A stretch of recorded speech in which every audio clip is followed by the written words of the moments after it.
Today we have a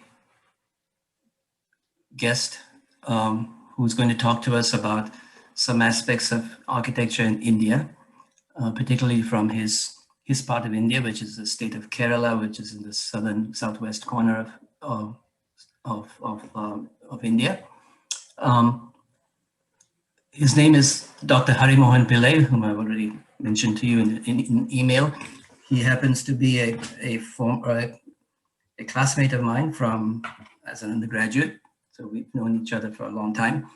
But Dr. Pillai has gone on to do many things, get his PhD and get involved in academics, and he has taught in many schools of architecture around India. He still participates in various reviews and other kinds of seminars, etc., in architecture schools, as well as various architectural organizations in India. He is also a scholar and architect, and very much interested in traditional and in traditional architecture, and how to blend the tradition with the modern, which is one of the themes that we're talking about in this class. He's also going to talk to us today about his view of social architecture as a social act. So I will give the control of the screen over to Dr. Pillai right now, so he can begin his lecture. And please feel free to raise your hand, ask a question at any time. But particularly at the end of the lecture, we'd like to have some discussion and question and answer. So we hope that you will participate so that you can take advantage of this opportunity. Keep in mind, you're just waking up. He should be getting ready to go to bed soon. So it's been a long day for him, and we appreciate his participation here today. So Hari Mohan, it's all yours. Hi, Joe. Thank you so much. And hello to everyone from this part of the world. In fact, it's amazing that I am sitting on the other side of the earth and talking to you. It is late evening here, sun has set, and for you it's morning there, so good morning to all of you. Well, this is my second event with talking to students with Joe. Joe and me, we met for the first time in 1973. That was ages ago, but then we are always in touch. And we have been together and meeting quite frequently before the COVID set in. And, you know, Joe would travel to India, and we have done this kind of sessions together here in India because Joe travels to study traditional architecture all over the world. So I used to collaborate with him here. So this is now my turn to collaborate with him to talk to his students. I'm very happy to be with you again.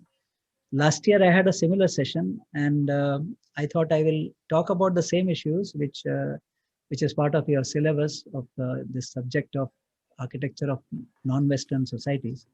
But in a different way, I'll talk more about the architect's social responsibilities, about taking care of traditional architecture. I would like to mention here that,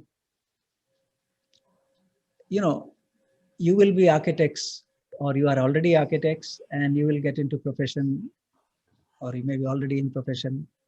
And we have been in this profession for almost 40 years, and we have seen a big change in the way we worked and the way we work now. You know, we are the people who had to take head-on the digital world. We were architects who were brought up with pen and pencil in our hand. And believe me, it was quite difficult in the beginning when we were right in the middle of our professional practice to get used to the world of computers. We are more dependent on the young people who are working in our office. So it was quite a task to get used to the digital world. And we have become fairly competent with the digital world now after a lot of practice, I would say. But you are born into the world of digital empowerment. And I'm sure your future will be something very different from what we have had in the last 30, 40 years. So, but at the same time, though we continue to create new structures, new built forms all over the world, we should also remember that the older built forms continue to remain there in the background. Most of them, many of them become, they continue to be useful, but many buildings turn useless, or we believe that they have turned useless. But that is where we need to, we architects need to have a kind of social responsibility to look at the build forms which we keep creating and how sustainable it is to continue to keep creating buildings, or whether we should look at old buildings and try to retain the best parts of those buildings, or try to retain the best buildings so that they can be used forever, for a longer duration. Now, when it comes to use of building, there are some very interesting philosophies which are practiced in India. I'll be introducing to you this kind of philosophies which perhaps you may not have seen in your part of the world. So with that brief introduction, I'll get into the topic today. I will share the screen of my presentations. In fact, the entire lecture today I have divided into two parts. And after the first part is over, we can have a discussion. You may take down questions if you have to ask something, or you can put in the chat box. Or if you need detailed clarifications, I can even mail you after this session. So feel free to ask any question, any doubt, because you are looking at a totally different culture. I don't know how many of you have ever traveled to India, but I must tell you, I live in that part of India which is very exotic, a place which is famous all over the world for its beautiful beaches and wonderful old buildings and natural environment. A lot of foreigners come to India for holiday, especially to this part of India, that is Kerala, the state of Kerala, which is called God's own country. Not just because it is endowed beautifully by nature, but also because there are almost about 25,000-30,000 temples in this small state. God's temples, you can say, the believers in Kerala who have built not only temples, but mosques and churches. So it has got this name, God's own country, because most of the people who live here are believers in whatever faith they have. So the first part of my presentation is about residential forms. And the second part is actually about such a built form which is belongs to the believers in God, or it's about a temple reconstruction and conservation. So let me get to the first part of the presentation, and I'll share the screen and talk about the issues involved with Kerala's traditional architecture. I'm going to speak about Indian architectural traditions and architects' social responsibility, specifically about the Indian architect's social responsibility, how an Indian architect should be looking at his built environment. When I say Indian here, you can even look at your own built environment, your hinterland, your rural areas in the United States, and look at the kind of traditions of building which have happened over the several centuries in the United States, and see if there is a kind of social responsibility to you as an architect when it comes to preserving and conserving those built forms which you see built over centuries in your environment. So this is my latest project. This colorful image which you see is a temple to which I have done some additions, and I'll be speaking about it in the second part of my presentation. So the learning objectives for your subject is, these are the three learning objectives as I understand, as shared by Joe with me. And in this, I'm going to focus on the aspects highlighted in red here. First part, the architecture, lifestyle, culture, and society. The relationship of architecture to the lifestyle of the people, the culture of the people, and the society in which architecture comes up. If you travel all over the world, you will see fascinating examples of architecture based on lifestyle and culture.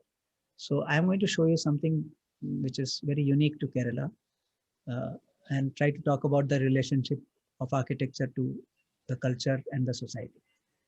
And the next objective is to understand the meaningfulness of architectural space and form. Now, this is a very critical decision. What is meaningfulness of architectural space and form? when you are a designer, when you design a building, a new building, are you able to get meaningfulness in that architectural space and form? What you create, what is meaningfulness for you? You have to ask this question, whether if what appears meaningful to you, is it meaningful to the client who is going to occupy that building, or those people who are going to use that built form forever? As architects, we design buildings, construct buildings, but we don't use them. We are doing it for others. We build a house, we build for a client. We build a shopping mall, we'll build for society. And so we hardly use those built forms which we design. So what is meaningfulness? We imagine certain kind of meaningfulness and create a built form, but does it really become meaningful to people? Many a times, when it isn't meaningful to people anymore, they don't want it, they demolish it, and they think of something else.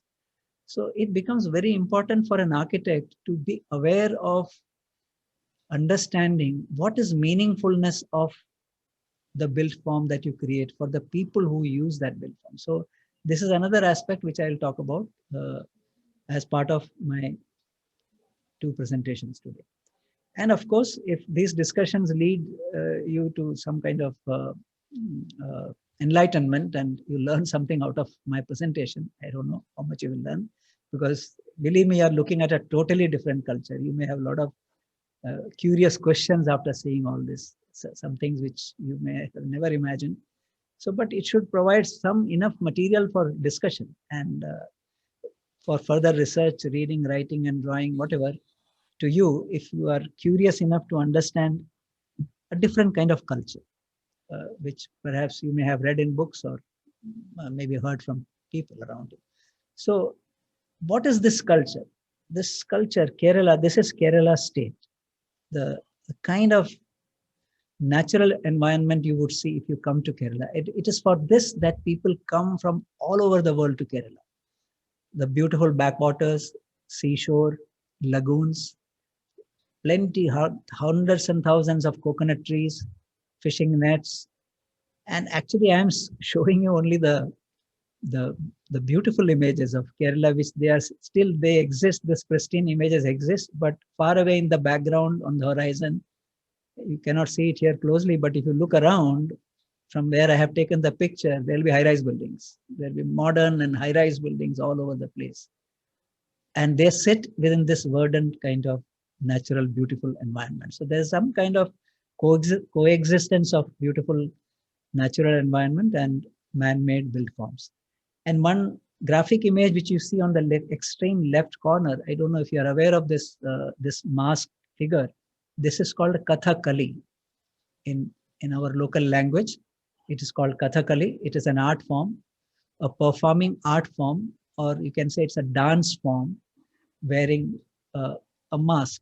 And this dance form is used for telling tales from ancient India, stories of ancient India, stories about gods, goddesses, and very interesting fables and myths are portrayed through this dance form, not through any dialogues, but somebody will recite poetry in the background and these performers will perform. This Kathakali is very popular among people, foreigners who come here, and for them special performances are held. So because of this art form continues to be alive. So this is a brief introduction to my state, Kerala. And the next part is the social aspect of Kerala. You saw the environment of Kerala.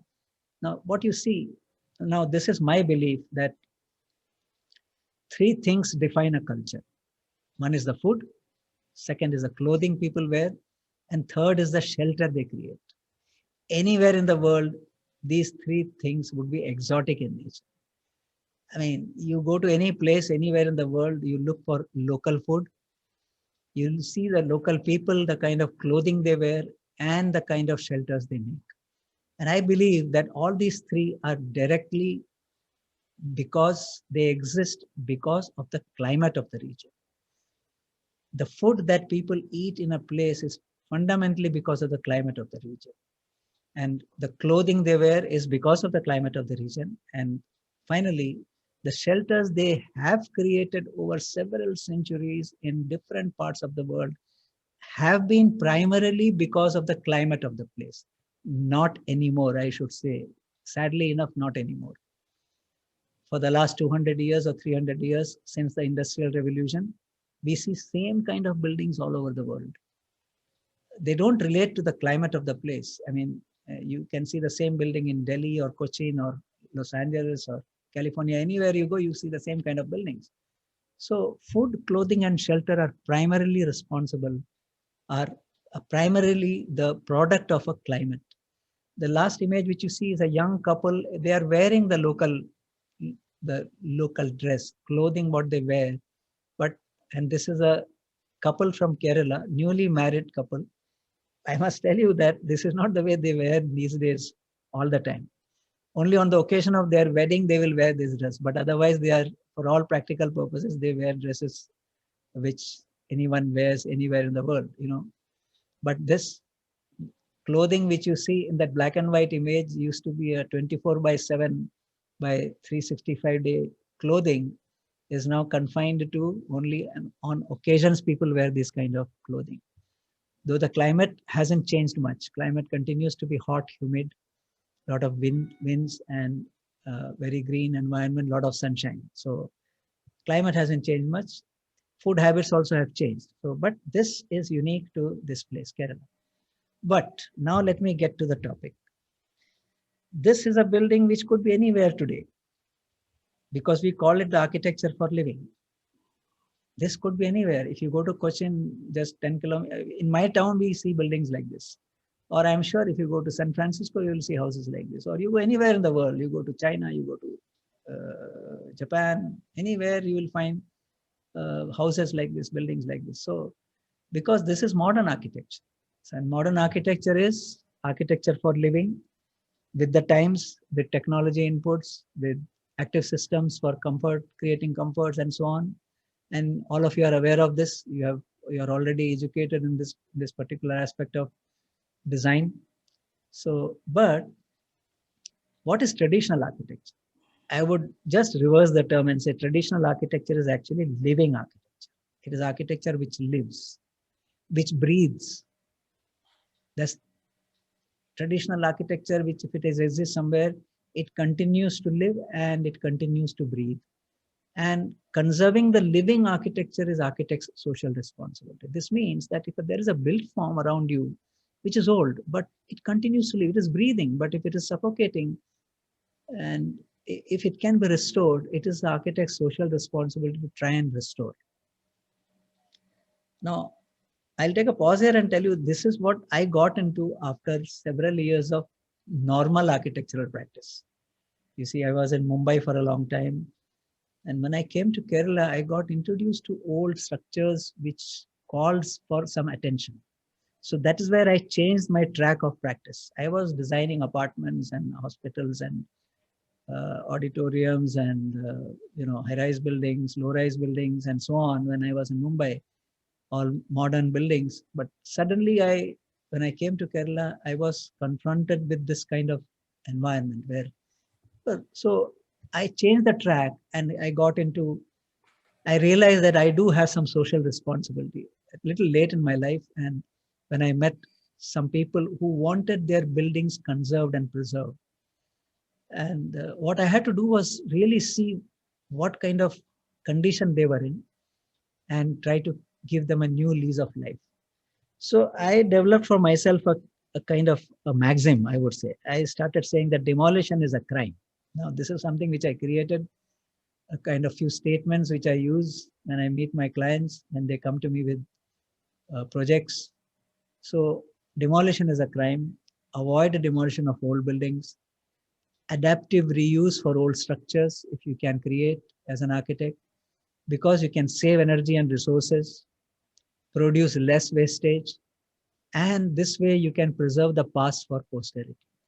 So I have few of these statements which I keep using every now and then when I meet my clients, when they come for discussion on the need for conserving an old structure. What you see here is one such building. I'm going to show you this project.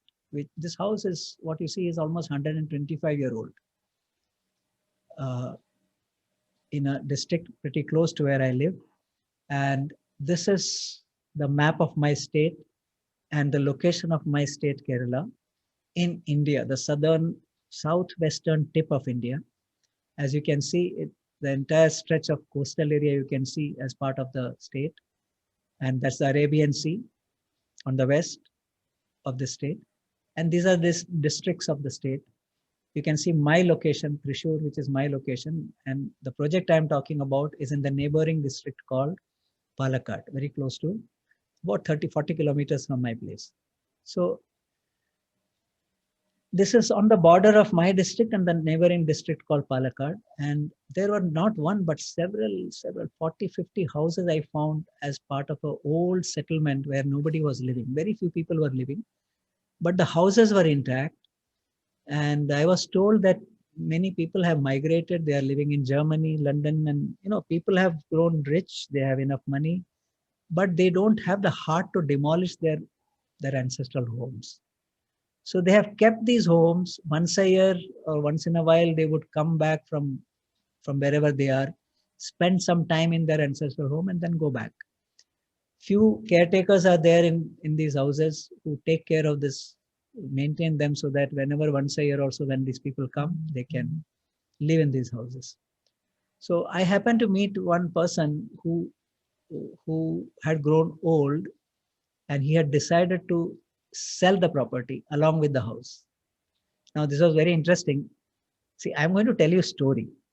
I believe that as architects, when we complete a project, you have completed a story. I mean, you have completed a whole, it's kind of a novel that you complete, writing a novel, If you are involved with the project right from day one and hand over the key to the building that which you design or whatever, you have completed a kind of a saga or a novel actually. So I'm going to tell you a story about this house. Fascinating, interesting stories develop, especially when it comes to old buildings. When you design a new building, the story starts on your drawing board. But when you work on an old building, the story is very old as the building itself. So the story of this building starts from 1925, when it was designed by perhaps a local ordinary architect. I mean, not a trained architect, but a mason who was trained in the traditional ways of construction. So this was located in a village called Arangmotugara. And this house, I'll take you through a trip of this house. So when I reached this house, I decided that I should be very careful in walking through the house to understand the house, the story of the house, the story of the people, why they built it, the reason why they have kept it without any change for the last 100 odd years. 1925 and now this is 20. I visited this house in 2010. So they have maintained it, kept it like this. Once in a while they would come, and now the owner had grown very old and he felt that his children were not interested in this. So he wanted to sell this property on one condition to a new purchaser. The condition was that he will not demolish this house. Now, can you imagine this? Somebody trying to sell an old property with a rider attached saying that you cannot demolish this house. Who will buy such a property? Only a person who would be seriously interested in old properties. Any person would buy such a wonderful property and just demolish the whole thing and build an apartment there and put it on sale. Correct. So, but then this person had this condition, and luckily for him, fortunately for him, he found a buyer. So, and what happened was that buyer who bought this property was looking for an architect who could help him preserve this building but add certain new facilities to it. So that's where I came into picture.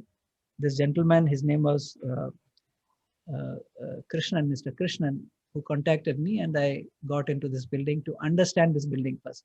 So let me take you through a small journey. You see, I felt that the house is haunted. I mean, I don't know, have you ever visited a haunted house? I mean, we hear of haunted house. Some spaces, now this is again very interesting. When we talk about haunted spaces, architect comes into picture, because only houses are haunted, only buildings are haunted. Very rarely we hear about, built environment, I mean, natural environment haunted. Whenever we talk about hauntings, we talk about basements or attics or built forms and parts of building, which is very strange. So that tells us that we create a lot of stories, myths, legends around whatever we build, architecture that we build. can lead to a lot of stories. It reminds me of Agatha Christie's wonderful novel. I don't know if you have heard about Agatha Christie, the novelist. She had written a beautiful book called The Crooked House, worth reading. Every architect should read that book. It's called The Crooked House. It's about haunting of a house, a fascinating mystery thriller by one of the finest authors of all time, Agatha Christie.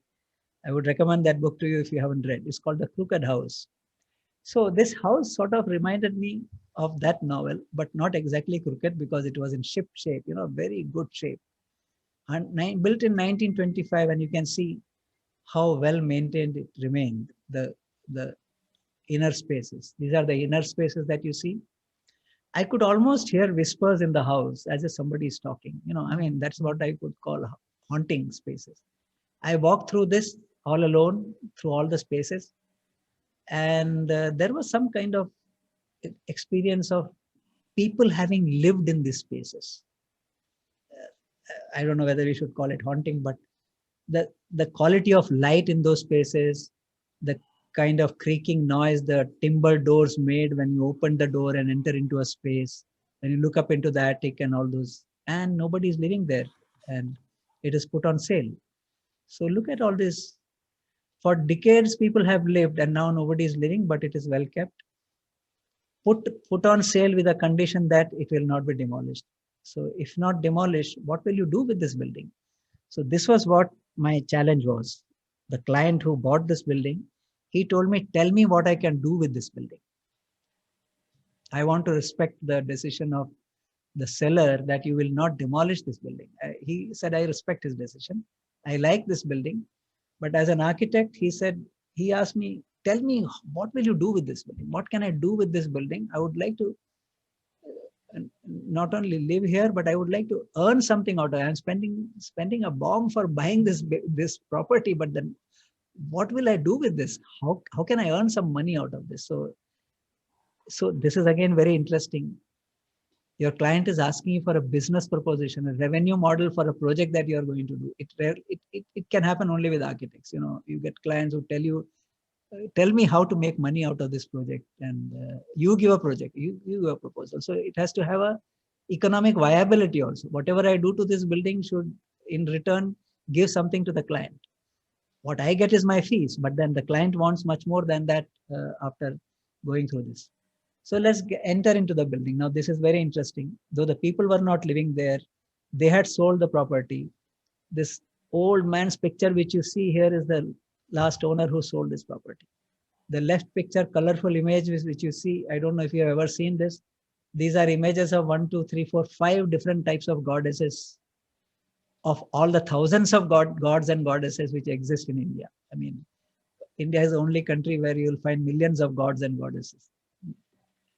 So in God's own country, these 5 important goddesses and gods are framed in the picture and kept there. You can see there will be a traditional lamp in front of these gods everywhere, morning and evening.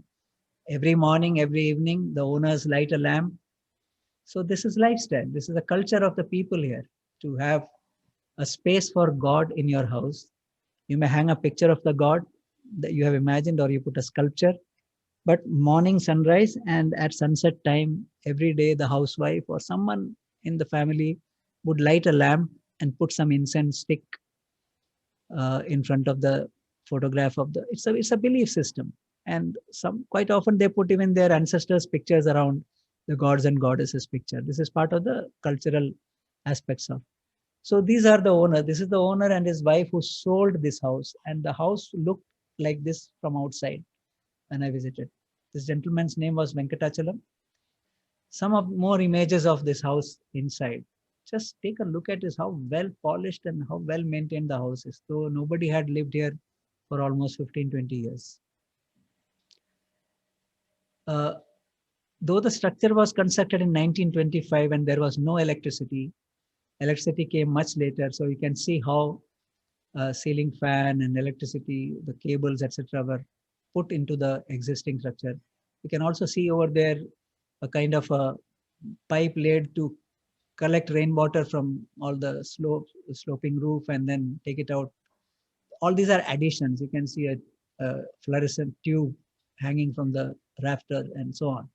So you see some additions, but here you see some very interesting details of door construction, making of doors inside. So I am told that some of you are interior design students, so it might interest you to. I'll be sharing this presentation with you later, so you could take a look at all these very interesting timber details of making of doors in this house built in 1925.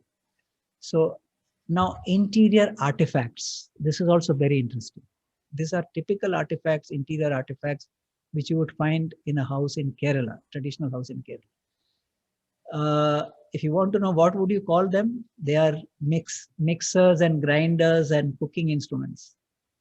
You know, these days to mix something, you use a mixer and a grinder, you plug it in and use the mixer or grinder. But these are the traditional mixers and grinders made out of stone, and they are fixed into the ground floor there. You make all kinds of, mixing of spices, etc., done inside the stone. If you want to crush rice into make fine powder out of rice, you have to crush inside the stone. So this is all done by the ladies of the house who would work using these kind of tools and equipments. So they are fixed fixtures inside the kitchen area, or in a space attached to the kitchen where they would use all this. So they are still usable. These, what is interesting is that these equipments can be used even today. They are in very good condition, though you don't need them. You can have your gadgets, electric gadgets these days, but the belief is that if you want to have the real authentic taste of the local food, then you have to make use of these kind of tools and equipments to actually make your food. With modern day gadgets, you cannot get the same taste which you would get by making use of these gadgets. So, and this is the space attached to the kitchen. There is this huge well, crystal clear fresh water you could get from this well, and this window over there, they draw water from the well directly into the kitchen. And so this is these are the services attached. So these are some other views of the patio, or what we call verandas, surrounding the rooms, spaces to sit. And now I come to a very interesting aspect of culture of this country. Across India, from north to south, or any part of India, this is one aspect which you rarely see in any other culture. That is a belief that a built form is made specifically for a particular person. We say that a building belongs to a client, but the client becomes very important in the Indian cultural context, because Indians believe that every human being is born with a kind of horoscope, or if you are aware of astrology, the science, the belief system called astrology, astrologers make horoscope. All Indians believe in horoscopes. The moment a child is born, a horoscope is prepared about the life of the child from birth till death, what will happen.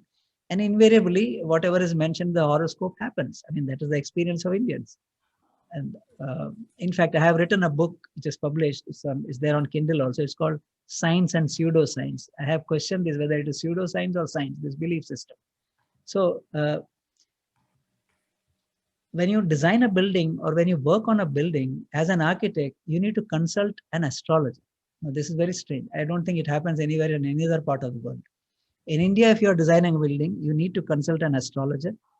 The astrologer will draw up a horoscope for the house, and he will ask for the horoscope of the owner, and he will see the compatibility of the house to the owner. This may appear very strange to you, but it is a very important aspect of designing buildings in India.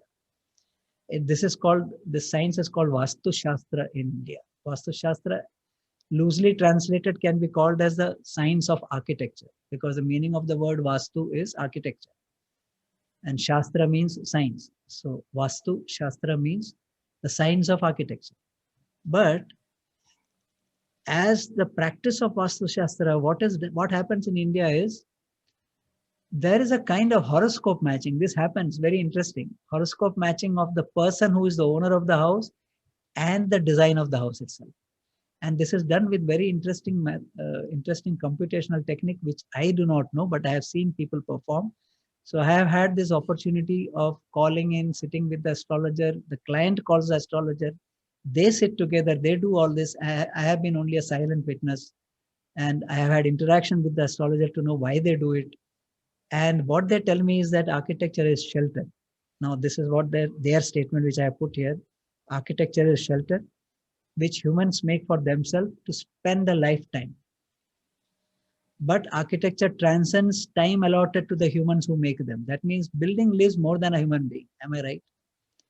You make a building may last for 100, 200, 300 years. That means 3-4 generations live in that building.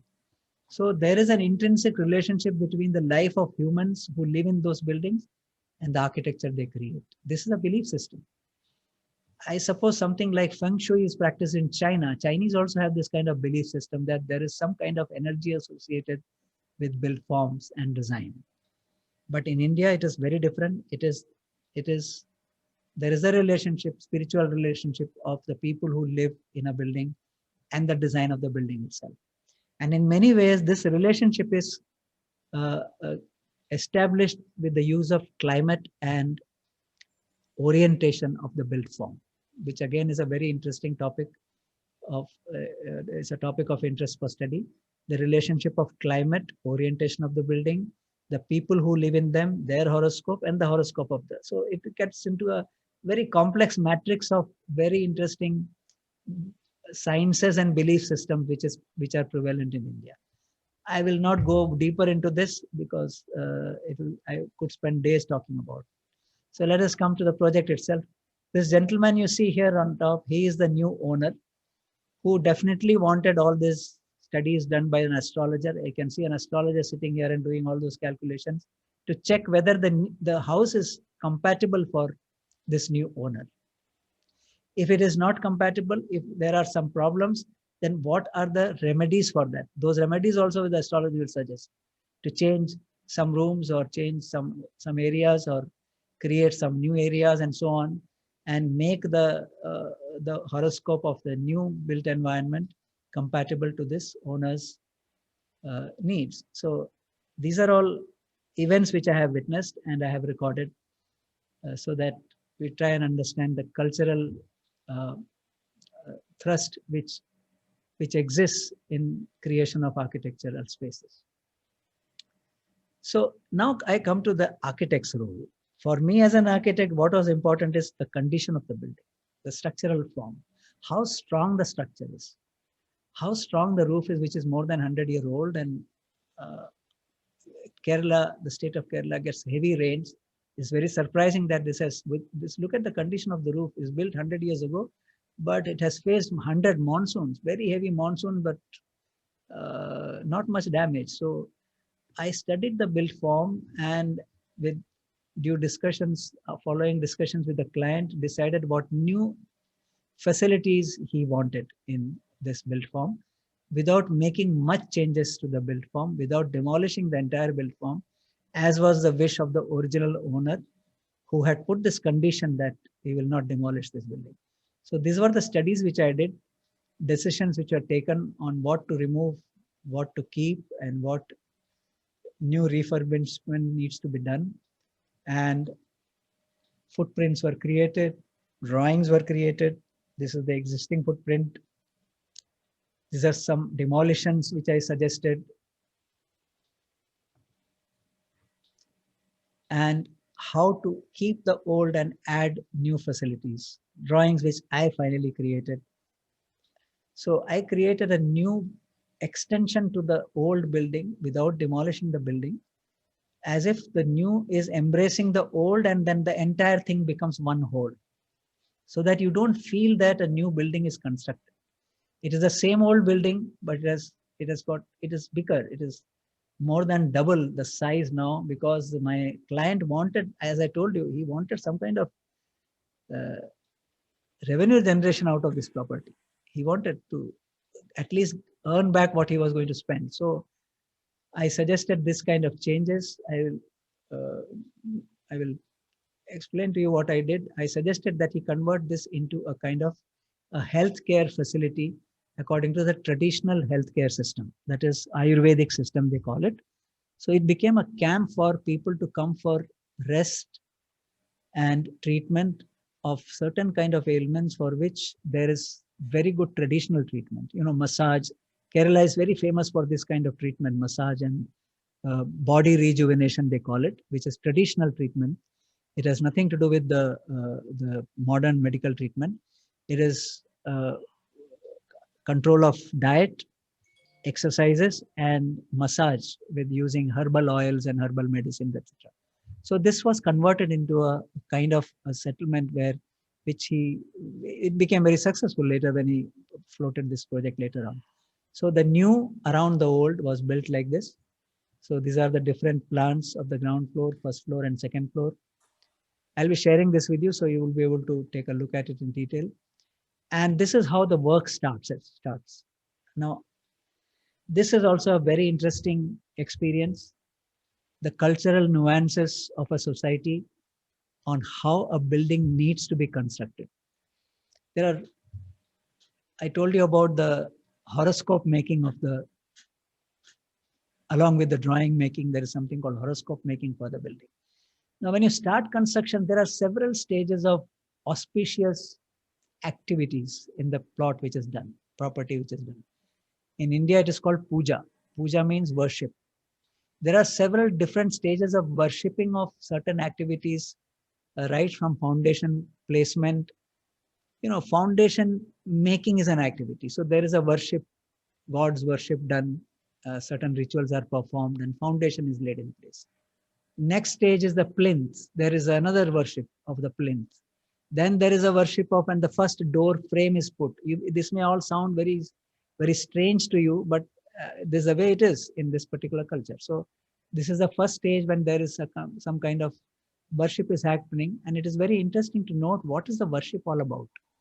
It's very interesting to know what is this worship about. Worship of the property about for creating an architecture or doing something. You know, it is very interesting. It is called apology to the millions of creatures who are dependent on that property. Now, if you think a bit deeply, you will accept this argument that when you have a property, there are millions of creatures already living there, from ants to bees to birds to so many. If you start counting the number of creatures who are living on that soil, they may run into millions. And you are displacing all of them by making house for one human being.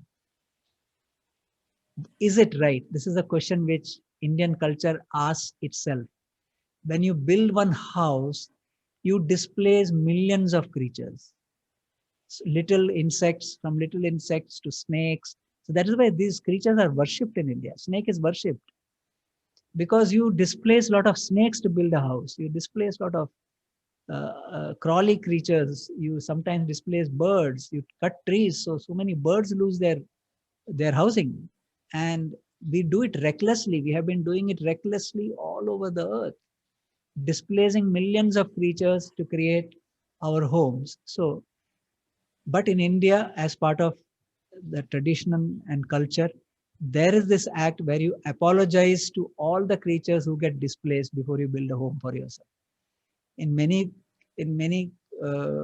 places, you create a separate environment for them. I mean, you create a place which is naturally endowed for birds and creatures as part of that environment, built environment. These are all practices which have been here for centuries. So after the puja is done, the foundation work starts. So you can see the old building is existing there, and new addition is being added, new foundation is being made, and the extension is being added.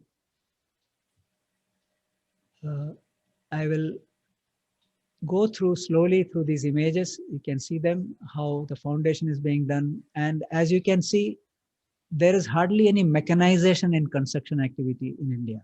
It is all labor intensive. A lot of hands-on skill is required to this kind of work. In the following images, we'll show you all that. You can see some of the dismantled stuff which is put aside. Much of the stuff which is put aside, dismantled, is reused again in the structure. Very little is actually turned into waste. Anti-termite treatment for the floors. New materials are brought into the site. The foundation work for the extension of the building happens. And you can see that the new construction is according to the prevailing technologies. RCC construction, uh, steel reinforcements being tied for the structural columns. And it is not like the old construction, but they are connected in a very very logical manner. The detailing with proper appropriate joints and safeguards by way of expansion joints. The old is connected to the new. I'm not going to discuss in detail how it was done. I'll just show you the progress of the work, and we will come to the final built form. So the plinth is ready. We have reached the plinth and backfilling.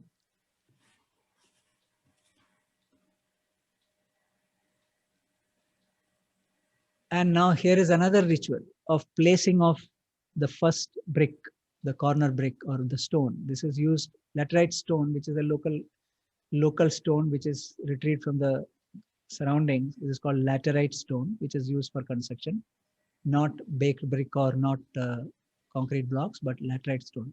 So there is a ritual involving placement of the first stone, followed by a ritual involving placement of the door frame. The first door frame is placed, a certain kind of rituals. As you can see, the gadgets used for rituals, lighting of lamps and some kind of worship which happens of the first door frame when it is raised. And the door frame needs to be raised by the wife of the owner. I mean, that is again another very interesting practice which is there here. If it is a house, the spouse of the owner would raise the door frame and put it in place. These are all belief systems. The belief is that prosperity should enter through this door to this built form. That's the belief. So here you can see the further progress of the built form.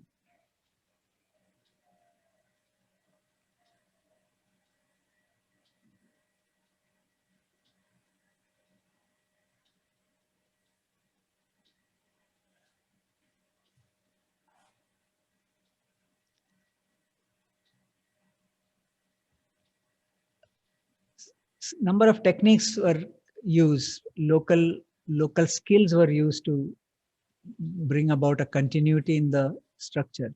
Say certain new columns needed to be added. The columns in the older structure were made of timber, but the similar detailing were replicated in stone in this new part of the building, because timber was very expensive, and getting the skill to work with timber to create timber columns worked out to be very expensive. So we decided to go for stone, and carved stone columns are used for as part of the new extension.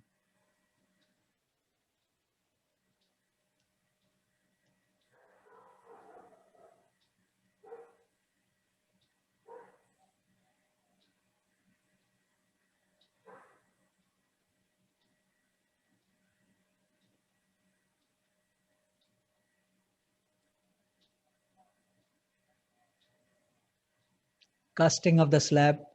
The slab for the new extension was, of course, done in RCC, reinforced cement concrete, whereas the old structure has got slab made of timber joists and timber framework.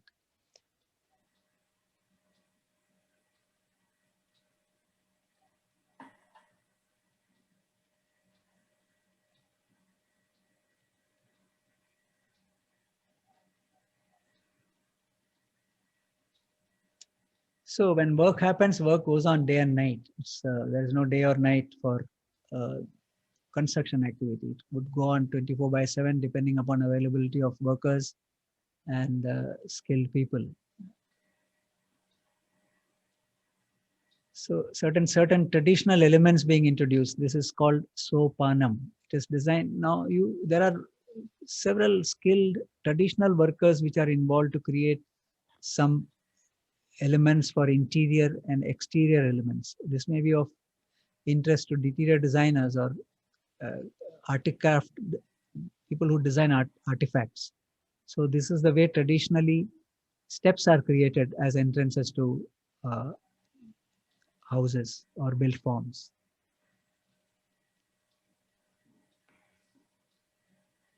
Such craftsmen still exist, and a lot of work goes on in this with these techniques in India even today.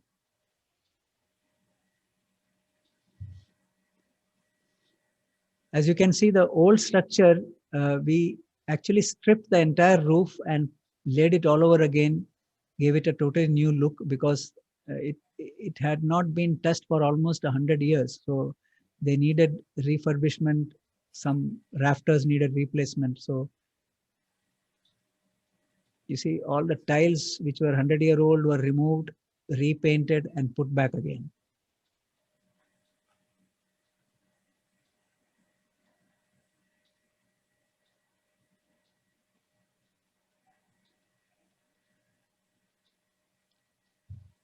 So the old structure also started looking like brand new with all this kind of little interventions and refurbishing of certain elements.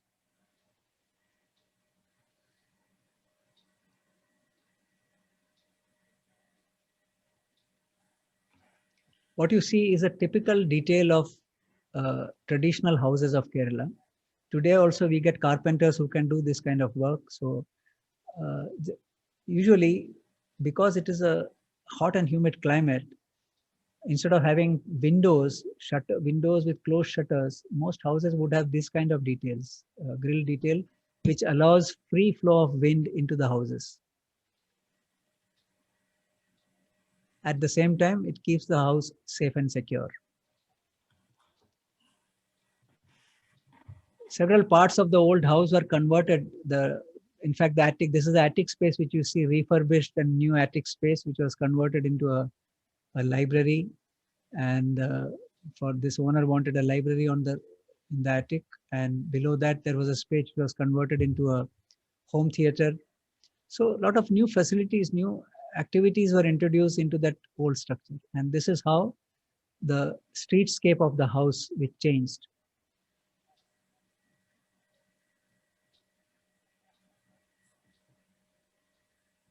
All these elements which you see are built elements of the interior, which are part of traditional way of detailing. All these are traditional ways of detailing: seating areas, windows, openings, doors, the flooring itself. These are all certain traditional elements, design elements, as well as artifacts.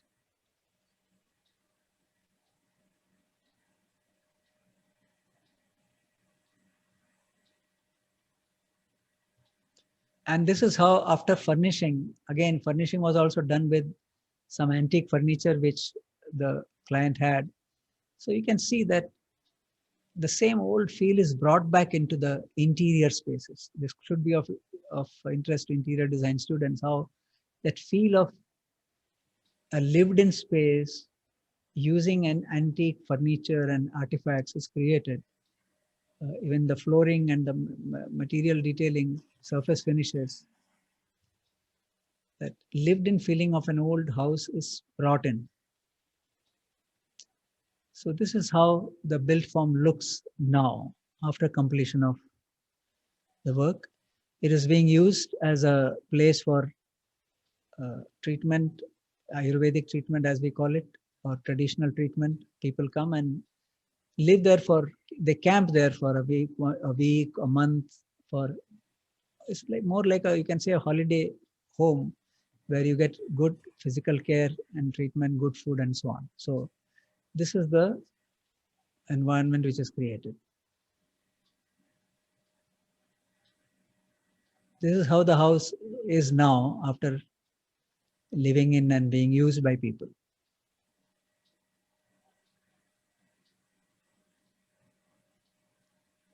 And finally, the view of the entire building. And you can't see where the new begins and the old ends.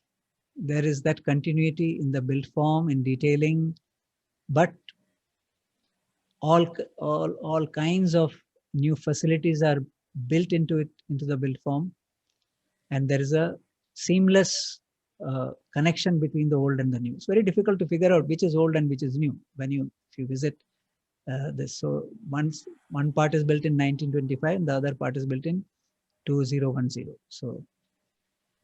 So these are the people who are my associates. I am there here along with my associate architect Ijaz, who assisted me in this work. He was a student architect who worked with me for almost a year on this project, all the time on the site. The supervisor, the carpenter, the contractor, and so on.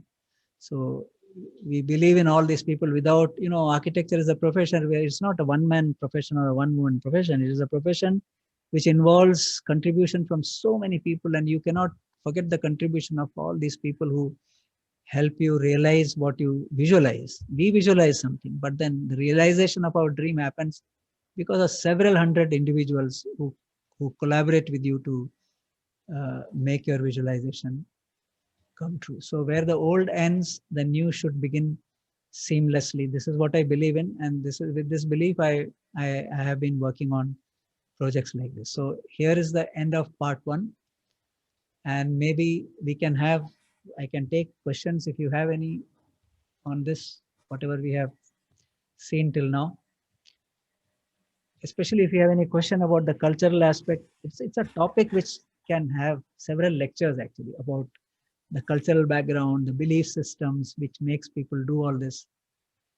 But you can see that definitely I was happy that the built form without demolition, but with little addition, it is done in such a manner that it is giving him enough revenue. He has earned in 3-4 years time, he has earned everything that he spent on that project. So my client is happy, I am happy. The people who were involved in the project are very happy that they take pride in having been part of that project. So let's hear from some of you.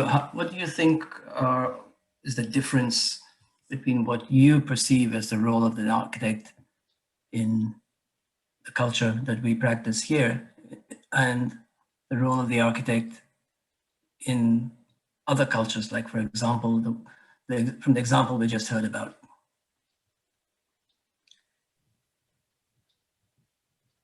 I thought it was really interesting that you had to come up with kind of a business proposal of what they could use the house for economic purposes. Because I don't necessarily hear that a lot over here, you kind of think about it, but it's not necessarily required in some way. So I thought that was really interesting. thank you. I feel like sometimes in different areas of design, it becomes so much about making things that are aesthetically pleasing, but it's cool to hear about different perspectives of that, and how that there's so much more to it than just making buildings that are beautiful, but that really have a good function. So it's not only about how something looks, but it's also about what something means. Yeah, for sure. Right. I mean, what she was going off, I think it's important, or based on the, if you're designing here, it's all basically it's about money. It's more of a monetary value. So we just design as fast as we can and try to produce things like that.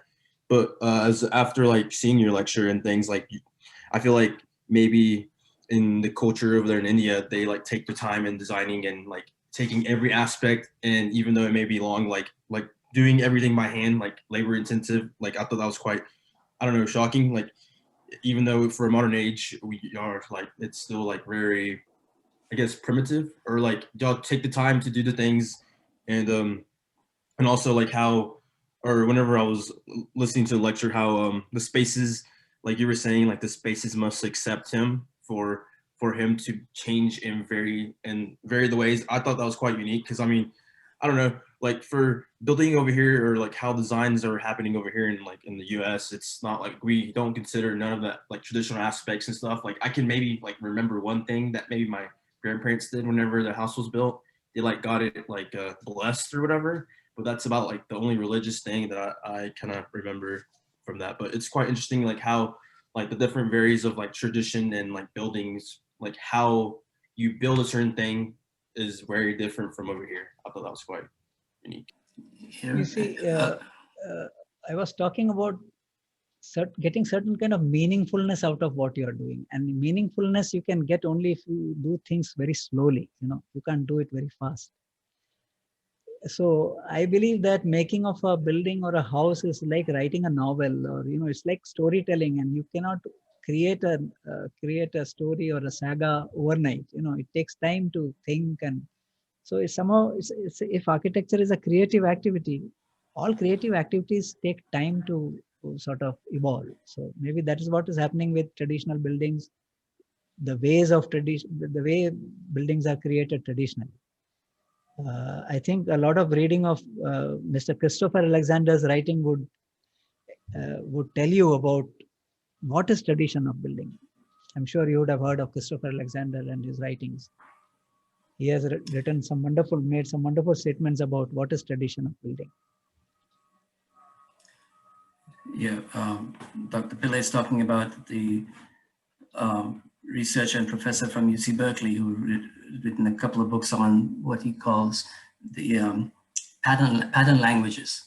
Yes. Many traditional societies have different patterns for creating certain kinds of space. For example, a place for sitting, there are certain patterns depending on who you're sitting, where you're sitting, and what you're sitting and doing. Is it sitting and talking to a neighbor, or is it sitting and doing work, etc.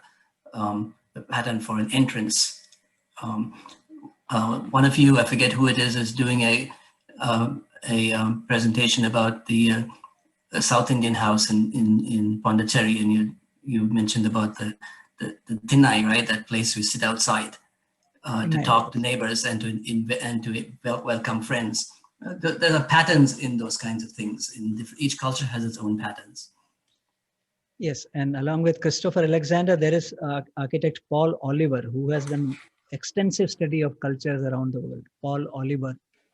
I would recommend the encyclopedia of Paul Oliver to all of you to refer to, if you want to know about traditions. Yeah. Do you remember that name, Paul Oliver? Paul Oliver. Nobody remembers that name? I see Juana nodding her head. Did you remember that name, Juana? It was from one of our readings that we did. Exactly. One of the first readings we did at the beginning of the semester was by Paul Oliver, and it was about climate and architecture. Yes. Paul Oliver his fantastic contribution to traditional architecture is his encyclopedia, 3-volume encyclopedia of traditional architecture of the world, actually. Vernacular architecture of the world. Fantastic book. Yeah, the new edition, the second edition is coming out in a year's time. I have a couple of entries in there on Ethiopia and Bali. Oh, wow, wonderful. Okay, Yeah. that's great. Should get it. Okay. Any other comments? Any other comments? Yeah. I have one question. Yes, please. Whenever they were doing the astrologist thing to make sure that the person was compatible for the house, do they do that before I assume they do it before they buy the house, just to make sure that they are compatible, but are there cases where they're just not compatible in a lot of the houses? Very good question. I would recommend that you read my book called Science and Pseudoscience. It's available on Kindle, and I have given a lot of examples of my experiences of having dealt with clients, and very strange things have happened. I mean, I have experienced about design and execution. In some cases, someone could not execute a building because it was not compatible. I mean, they sound very strange, but then it is true. Strange but true. But so there are occasions, and that is the reason why people's faith gets more and more. The faith gets stronger when such things happen. Though there are no statistical surveys done on this, but the reason that such faith systems have survived for hundreds of years is because people believe in this, the relationship between a person's time of birth and the kind of spaces you live in. There is a relationship. This is a belief. It has survived, the belief has survived, and perhaps because of the experiences of the people, undocumented experiences, you can say. From my side, whatever I have come across during my professional practice, I have documented in the form of, it's like a novel you can read, story time, my experiences. I have had some fascinating experience related to this kind of belief system, which I have written. So maybe you'll enjoy that. So that's it. Yeah, quite unlike buying a house in some places in the U.S., right, where you don't even have time to go and see the house, and you have to bid higher than what the asking price is if you want to get it. There's no time to consult, your spouse, let alone an astrologer. No, but but that also happens in India. Yeah, that also happens in India. But in India, the first thing which anybody does when they buy a house is to look at the plan, and then look at your own date of birth. And people do it before even taking a decision. So they will have 2-3 choices before buying a house. They will look at several houses and see which is more compatible, and then take a decision. So Would you say that also can apply to like your career and yes, things like they apply that? to career also. This kind of decision making is there in when to start taking up a job, or when to join a job, which is the auspicious time to start entering your office, how the door of an office should be opened, and which direction you should face. These are all belief systems which exist in India.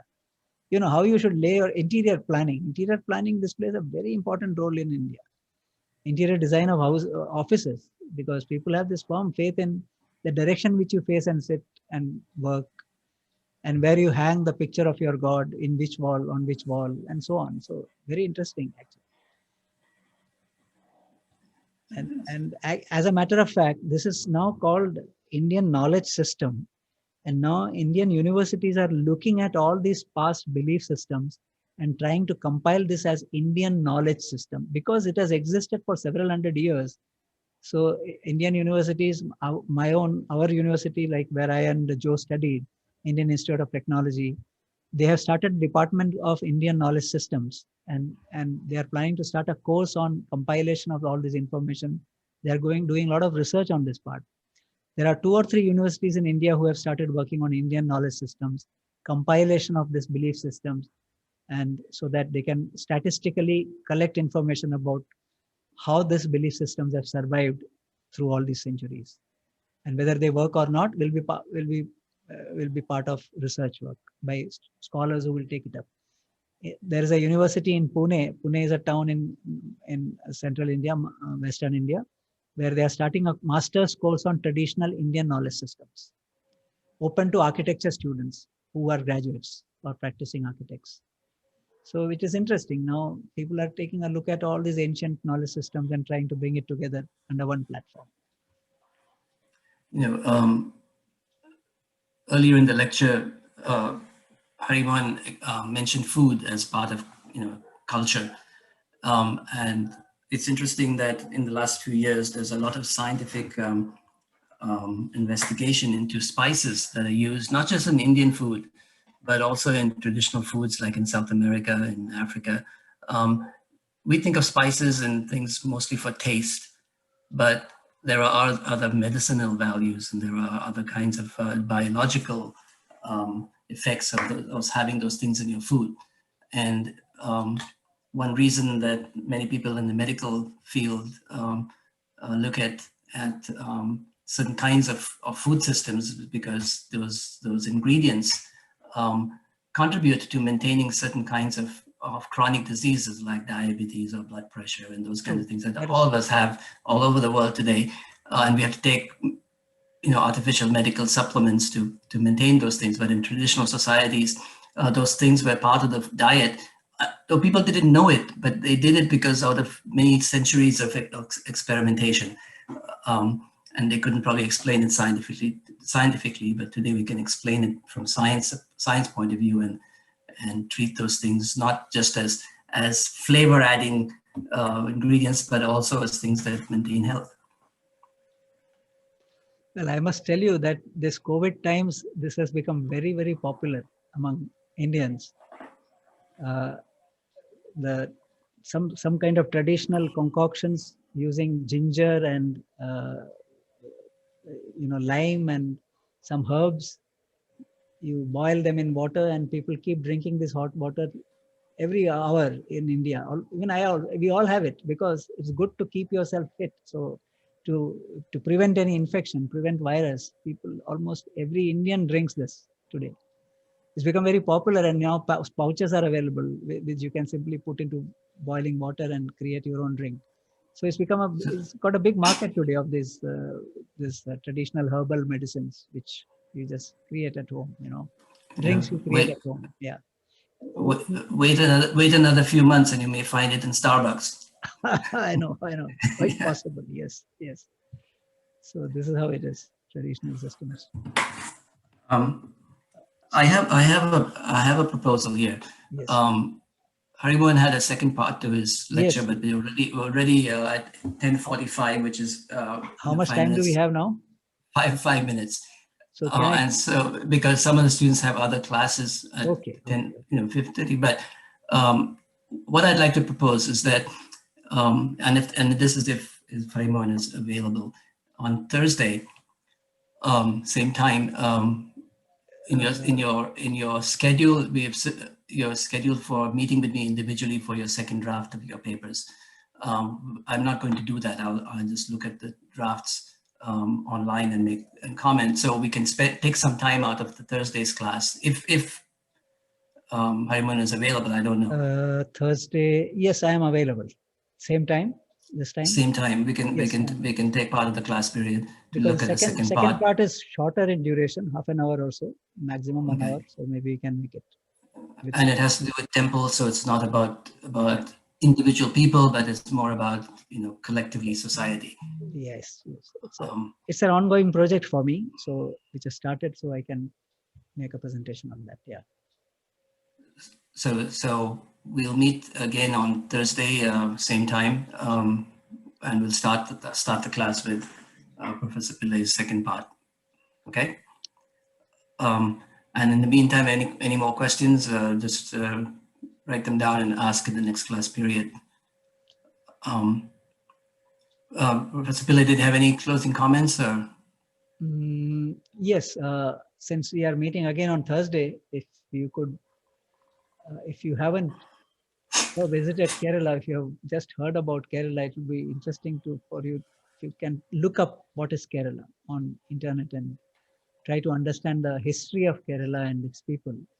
That would be because my second part is related to how in settlements people live. So if you could do a bit of reading about Kerala and its history, it could help. And if you have any query regarding whatever we have done, we have discussed today, I'll be very happy to answer. You can mail the questions and I can answer.